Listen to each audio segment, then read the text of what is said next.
for being here. I'm Dr. Fayron Epps, a nurse scientist, founder of ALTER Dementia, and a servant leader committed to building a true culture of care within our communities. It is an honor to gather for this meaningful dialogue, memory, and thought conversations as we turn our attention to brain health within our faith spaces. Far too long, conversations about memory changes have been whispered, if they are spoken at all. Today, we are choosing something different. We're choosing openness. We're choosing understanding. We're choosing action. So, our aim of this segment is simple but yet powerful to normalize conversations about brain health, encourage early and proactive dialogue with primary care providers and healthcare professionals, reduce stigma, and strengthen early recognition and support for individuals and families navigating change. When we talk early, we support early. And when we support early, we build hope. My hope is that today's conversation strengthens your confidence to lead with actions. So today we'll be speaking with Reverend Linda Bryant. Now, y'all know our faith communities have always been trusted places of refuge, wisdom, and healing. Our faith leaders shape how we respond to life's most sacred and vulnerable moments. Well, for me, they have. So let's dive in. So thank you, Reverend Brian, for being here. And before we start, I would love for you to introduce yourself and describe your role within the church. My name is Linda Carmen Bryant. I am a 30-year veteran from the Army, and I am a pastor at Grant Memorial AME Church in San Antonio, Texas. And I serve the community in multiple ways. I'm also a member of the International Health Commission, a part of the African Methodist Episcopal Church, the Connection. And we also serve in our community in different aspects as far as serving the people beyond just the walls of my church. And so those are the things that I do within the city of... So I'm so glad you're here because I really want us to kind of dig in and have these conversations. Why do you think that is so important that we have conversations with our faith leaders about brain health? I think it's important for having conversations with faith leaders is one, because the church is a place where a trusted agent is a place where they come for spiritual guidance, they come for resources, they come for just to be able to feel as though they're a part of. And because we have relationship and the relationship that we establish with the members of the church, it gives them a sense of a safe place to go and trust the leadership within the faith-based communities. I really want to hear from you. When you hear the phrase brain health, what does that mean to you? How do we take care of the brain as we take care of the body? And it's important when I think about a holistic perspective. Yes. And the mind is a part of the total body. And so how do we feed the mind as we feed the body? Because they're a dynamic dual. You need the mind and the body to work in sync. And so when I think about brain health, I think about making sure that we do the necessary things to feed the mind as well as we feed the body. What sparked you to start doing something about this? I have an interest in the health of the people. And because we've had friends as well that have dealt with or have lived with mental health, and because of that, we want to be able to provide resources and to be able to help them in situations, because one thing we do know that as a caregiver trying to take care of an individual who may be having different situations with dementia or Alzheimer, being able to be a resource for not only the individual who's living with it, but also to the supporter or the person that's providing assistance. One of the things that I stress in my congregation is equipping the saints. Equipping the saints, meaning equipping the members of the church to be a resource, because we never know when God will place us in places where we have to be able to minister to the individual in their circumstances. And it's not always the pastor who needs to do that. And so when you equip the saints, meaning the congregation, then they are comfortable with having those conversations and to be able to help individuals, they may be experiencing those same things as it pertains to mental health or brain health, or what we call it, they just crazy and those kinds of things, and be able to say no and be able to be a resource of comfort, compassion to help them to understand, hey, there are resources about that, and make it more of a conversational piece more so than not. Yeah, that is so good. And so, for our listeners, I need us to be very clear.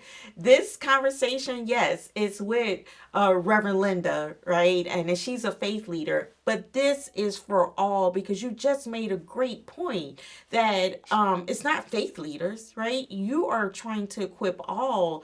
And it could be that you're sitting on a pew with someone when your fellow parishioner needs your help. Yes. And it is your responsibility to be able to know how to direct them and support them. And so, y'all, it's not all on the faith leader's shoulder, right? That's correct. It is a collective action. And we as the church, we as the Black church, Yes. I firmly believe we need to stand up and take action. And hope is action. And that's how I look at it. I agree. I totally agree. And it's important to understand, as a pastor of a church, you may have one pastor, you may have a pastor and an associate pastor, but you have a church of congregants. And so when we think about putting all those resources together, and if we all go out and be able to be equipped to hear the stories of your community and be able to at least refer them, you don't have to know. It's just a matter of knowing where to refer them, knowing those who can provide that information to them, to help them to know, hey, they really care for us over there. They've provided me this and that. And so that allows them to be more relaxed and more acceptance of what's happening, and then more open and willing. We have to go into our communities, go to the people who need the help. And as I'm listening to Reverend Linda, they are ready. They are ready to welcome you for that information.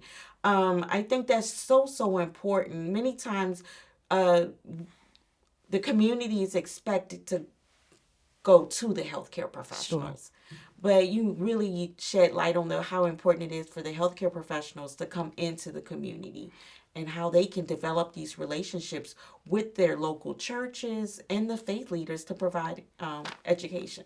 Absolutely. I can't express it more, how important it is for the faith community and healthcare providers to work together. Tell me more. It's a holistic perspective, because from a spiritual perspective, we're there to provide that spiritual health.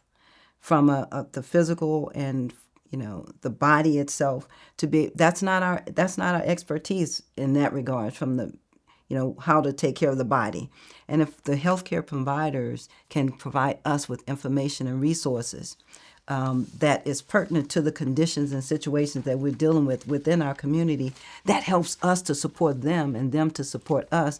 And therefore, when we have congregants there, then they're their best selves to be able to do the work that God has for them to do. It's hand in hand. It's a partnership. Yes. So the physical and the spiritual works together, because the social determinants of health are a piece that really plague, particularly in the Black community, because when you talk about mental health and all those other things, there are different things that they're not privy to because of where they are. And people don't understand it's a health issue. It's not that they're angry. It's not that they're violent. It's not that these are conditions that the healthcare provider can help us to understand more. And then we can minister in, because we are a safe haven for them, to support them. And that's the relationship we can have together to help to bridge the gaps of what's happening to where they will trust us to be able to go and get help. And that we're not here to, just throw them away or put them in a silo or something like that. What would be your advice to healthcare professionals when they are introducing new information to the church or introducing a new concept to our faith leaders? I think one is important that we try to come as holistic as possible. Okay. And when we come from a perspective of really trying to look at how can we take care of whatever the physical need of those individuals in a way that will help them to be more preventative in whatever the situation that they're dealing with. So, Reverend Linda, you were sharing about how when y'all are now doing this education in the community in the church that the members are now being more accepting of it and now they're ready to take action and get support. But I want to ask you about those community members, those parishioners that don't see that they need to really even receive the education and take any action, especially as it relates to brain health, because they're going to say, oh, well, it doesn't run in my family and I don't have any concerns. I know where I put my keys. So, how can we stress to them that it's never too early to have these conversations about brain health? I think it's real important for us to be able to express to them the importance of early notification. And the more we talk about it, whether it's impactful for them now or maybe down the road, prayerfully not. That leads me to a point of what we do with the San Antonio Million Garden Project.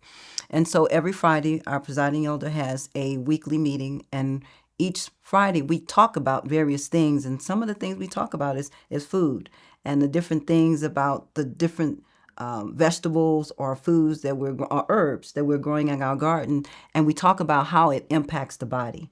And we focus on those things that are areas of concern for our community. And so we talk about blueberries, we talk about turmeric, we talk about those various things that will help us in our total healness or wellness, as well as mental health, because mental health is one of the things that we do focus on.